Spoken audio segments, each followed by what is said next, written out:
আসসালামু আলাইকুম রহমতুল্লাহ। আশা করি মহান রব্বুল আলামিনের মেহেরবানি ও দয়ায় আপনারা সকলেই ভালো আছেন।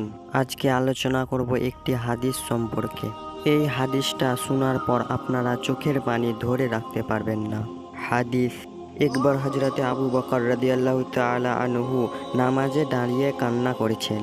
নামাজ শেষে একজন সাহাবী আবু বকরকে জিজ্ঞেস করলেন, হে আবু বকর, আপনি নামাজে দাঁড়িয়ে কান্না করলেন কেন? হযরত আবু বকর রাদিয়াল্লাহু তাআলা আনহু এর চোখ বেয়ে তখনও পানি ঝরছে। এই কথা শুনে তার অন্তরে যেন আবার ঢেউ উঠল। তিনি চোখের পানি ছেড়ে দিয়ে বললেন, হে ভাই, আমি কুরআনের এক আয়াত পড়ে কান্না করছি। তখন সে সাহাবী জানতে চাইলেন, কেন সে আয়াত যা আপনাকে কান্না করালো?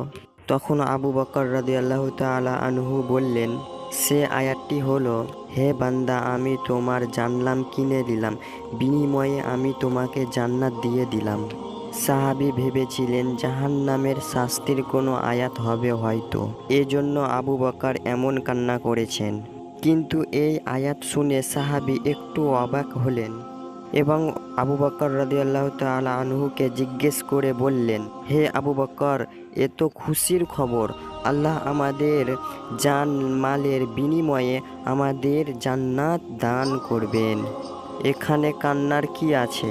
তখন হযরত আবু বকর রাদিয়াল্লাহু তাআলা আনহু সেই সাহাবীকে বললেন, হে প্রিয় ভাই আমার, আজকের আগে হলে আমিও এই আয়াত পড়ে খুশি হতাম, কিন্তু আজ এমন একটি ঘটনা ঘটে গেছে যার ফলে আমি কান্না করতে বাধ্য হয়েছি।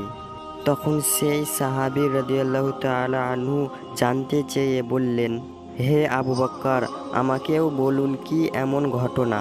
তখন আবু বকর রাদিয়াল্লাহু তাআলা আনহু বলতে শুরু করলেন, হে ভাই, আমার একটি কাপড়ের দোকান রয়েছে। প্রতিদিনের মতো আজও আমি আমার দোকানে গেলাম, কিন্তু সকালবেলা এক মহিলা আমার দোকানে আসলেন। তিনি বেশ কিছুদিন আগে আমার কাছ থেকে কাপড় নিয়েছিলেন।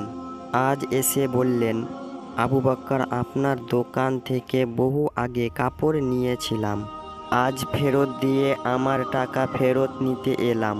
আমি বললাম, আপনি তো অনেক আগে কাপড় নিয়েছিলেন, এতদিন পরে আবার ফেরত কেন?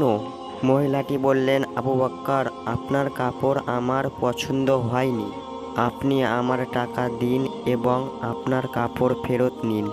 এই আয়াত পড়ে আমি এই চিন্তা করে কান্না করছি, যদি হাসরের ময়দানে আল্লাহ আমাকে বলেন ফেলেন, হে আবু বকর, তোমার জানমাল ফেরত নাও এবং এর বিনিময়ে যে জান্নাত দিয়েছিলাম তা ফেরত দাও, কেননা তোমার নামাজ, তোমার কুরবানি, তোমার রোজা, তোমার জিহাদ, তোমার জিকির আমার পছন্দ হয়নি।